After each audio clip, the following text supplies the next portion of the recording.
Bonjour à tous et bienvenue dans la Minute Diète d'Osaïa. Aujourd'hui, je vais vous parler de la différence majeure qui existe entre deux groupes de fruits, les fruits climactériques et les fruits non climactériques.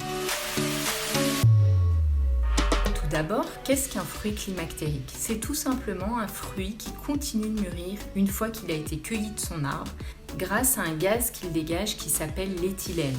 Dans ce groupe de fruits, on retrouve les pommes, les poires, les bananes, les avocats, les tomates.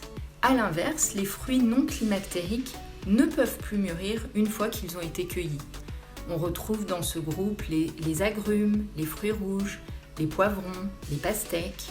Donc, si vous achetez une tomate qui est encore un petit peu verte, elle pourra mûrir sur votre plan de travail.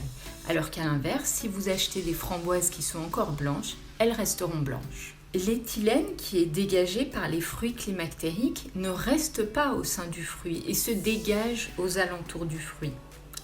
Donc si on entrepose un fruit climactérique à côté d'un autre fruit climactérique, les deux vont mûrir plus rapidement. Par exemple, si je mets un avocat encore un peu dur à côté d'une pomme, l'avocat va mûrir plus rapidement. Mais attention, si on entrepose un fruit climactérique, par exemple une pomme, à côté d'un fruit non climactérique, par exemple une framboise, ça ne va pas permettre à la framboise de mûrir plus vite puisqu'elle est détachée de son arbre. Ça va la faire pourrir.